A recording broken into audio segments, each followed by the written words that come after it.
Selamat hari Tuhan saudara-saudaraku, damai Tuhan Yesus Kristus menyertai kita semua.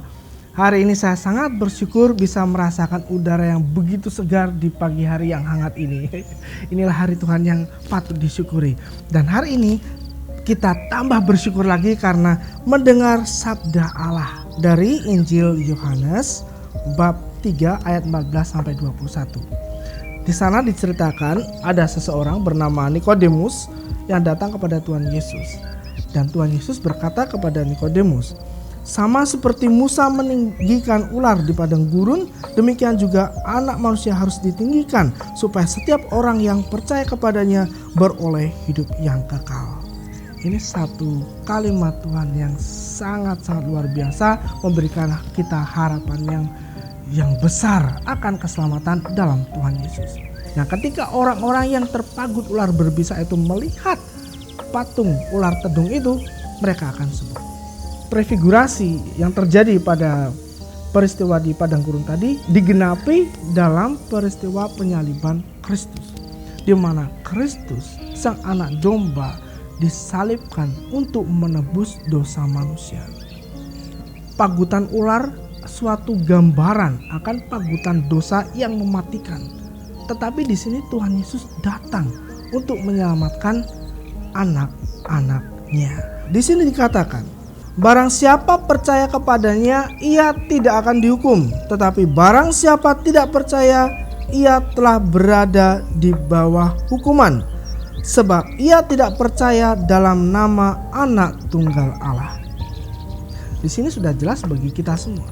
Kalau kita berbicara tentang keselamatan itu apa? Keselamatan itu bagaimana? Bagaimana kita bisa memperoleh keselamatan itu? Dan di Injil hari ini sudah dijelaskan. Keselamatan adalah hidup kekal.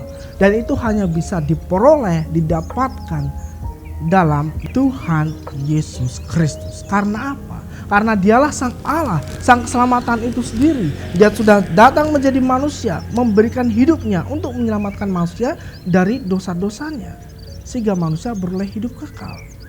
Maka dikatakan oleh Tuhan tadi, barang siapa percaya kepadanya, ia tidak akan dihukum.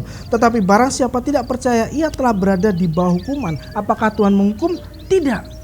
Karena Tuhan datang bukan untuk menghukum, tetapi untuk menyelamatkan manusia. Lalu kenapa di sini dikatakan kalau tidak percaya dia telah berada di bawah hukuman?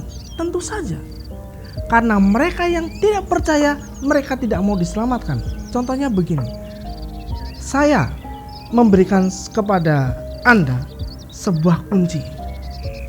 Kunci ini untuk melewati sebuah pintu, di mana pintu itu menuju tempat yang aman. Nah, dalam situasi ini bahwa Anda berada pada tempat yang tidak aman, saya kasih kunci satu-satu, kemudian saya pergi. Nah, orang yang mendapatkan kunci kemudian menggunakan kunci itu untuk membuka pintunya, dia akan selamat atau tidak? Selamat. Tetapi siapa yang tidak mau diberi atau sudah menerima kemudian dibuang, apakah dia bisa membuka pintu itu kemudian pergi ke tempat yang aman? Tidak bisa. Jadi bukan Tuhan menghukum, tetapi karena manusia tidak mau datang kepada Tuhan, dia membiarkan dirinya berada dalam hukuman. Hukuman apa? Karena dosa. Tuhan menebus dosa. Ingat saudara-saudaraku, ketika Adam dan Hawa jatuh dalam dosa, apa akibat dosa itu? Maut. Injil Yohanes mengatakan, inilah anak domba Allah yang menghapus dosa dunia. Manusia terpisah dari Tuhannya, dan ini direkonsiliasi oleh Tuhan Yesus dengan wafatnya di kayu salib. Maka kita bersyukur saudara-saudaraku. Mari kita datang kepada Tuhan. Kita percaya kepadanya. Bukan percaya hanya aku percaya saja, aku percaya oke Tuhan, ya. Tetapi tidak berbuat. No. Iman tanpa perbuatan adalah mati. Kalau kita percaya sama Tuhan Yesus, ya kita hidup sesuai dengan apa yang diajarkan oleh Tuhan Yesus. Kasih, pengorbanan, itu yang diminta oleh Tuhan Yesus. Jadi kita yang sudah percaya, berteguhlah dalam iman dan tetap mewartakan tentang Kristus kepada saudara-saudara kita, kepada sesama kita, supaya Kristus semakin dimuliakan dalam hidup kita. Tuhan Yesus mengasihi dan memberkati kita semua.